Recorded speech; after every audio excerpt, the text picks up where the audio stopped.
So, but even outside of the physicality, other people associate the stigmatism to the actual sex act, and it's the same act.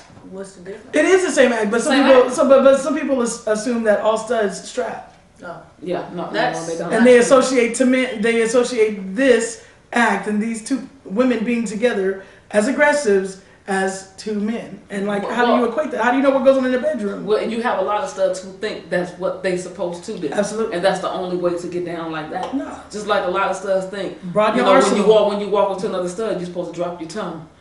Like if I walk up to a stud, I'll be like, "Hey man, what's up?" You don't have to drop your tone just because you walk up to me. Right. You know, I know a lot of high pitched mockingbird, pelican sounding studs.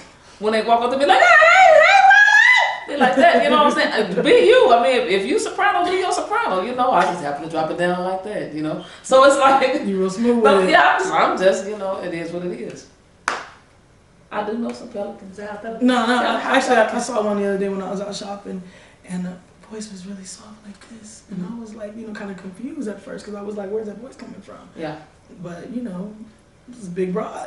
But you get people to say, why is your voice like that? Okay, they wasn't. You ask them how they hormone. We digress. Why your vocal cords like that? I mean, like they can switch it and change it to sound deep as yours. You know what I'm saying? Yeah, but I mean, we completely got to the point. But you get what we're saying. Sorry.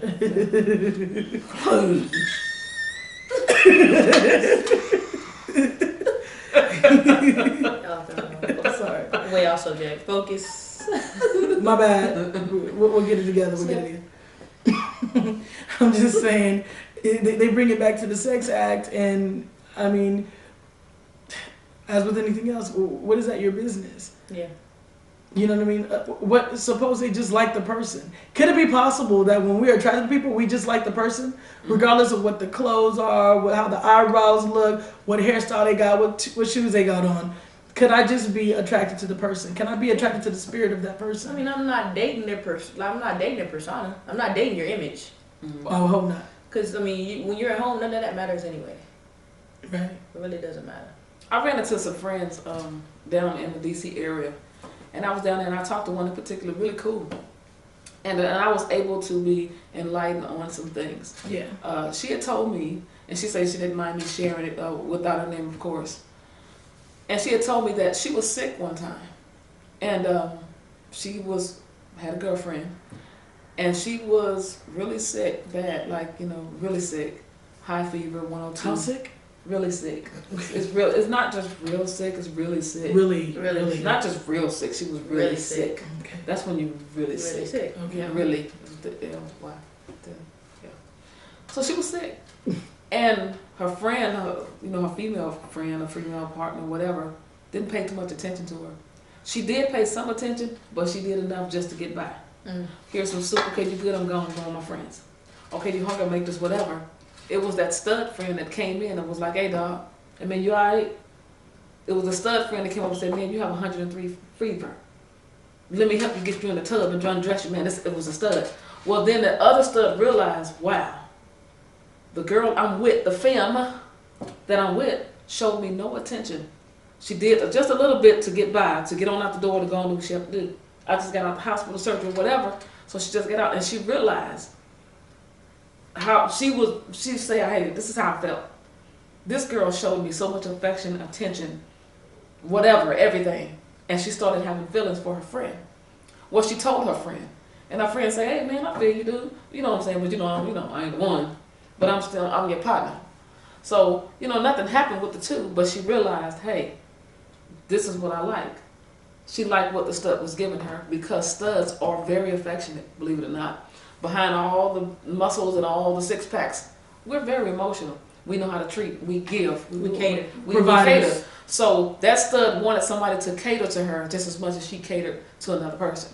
And that's how she got off into S for S. That was just one situation that I ran into. That makes a lot of sense. So it opened up my eyes. I was like, oh.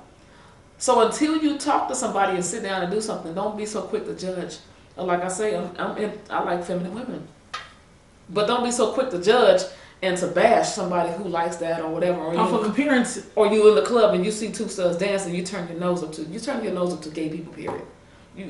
And you can send your letters in. I know we're going to get it. We get it all the time. Yeah.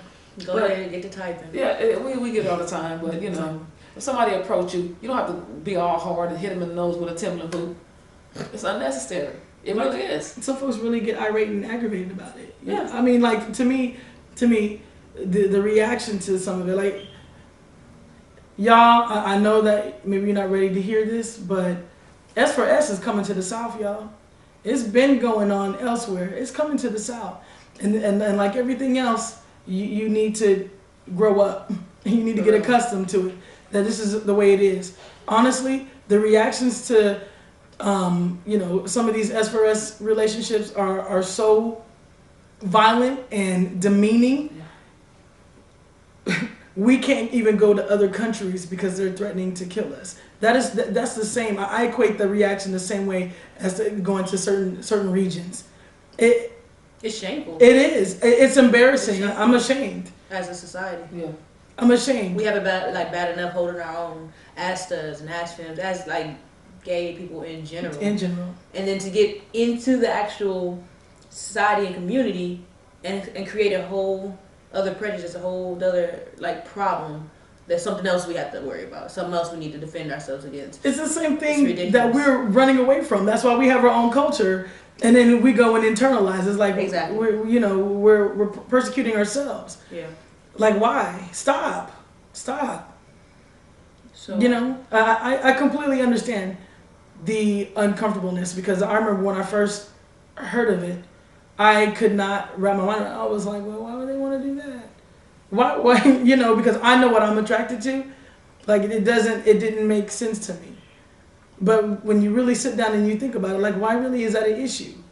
Most ignorance, you can combat it with just a few simple questions. True.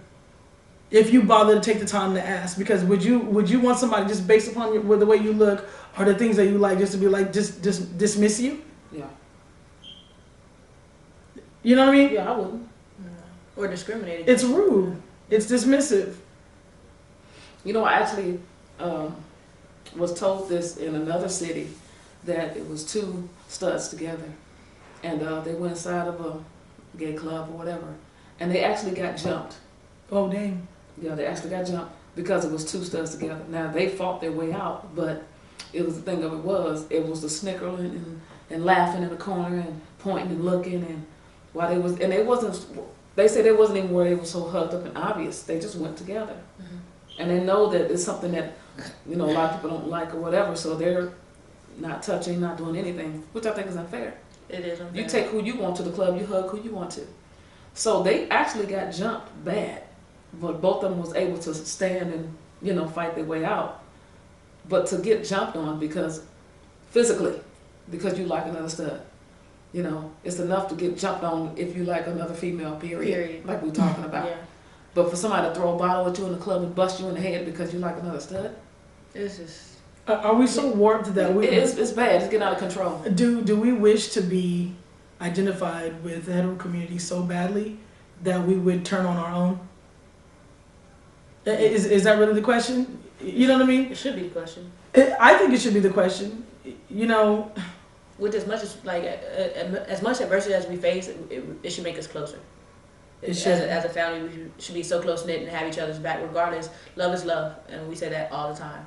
Love is love. Doesn't matter who it is. Love is love. So you can't really discriminate against anyone for who they love because of how they look. Like that's ignorant and it's stupid. And yeah. I can't honestly imagine what that must be like.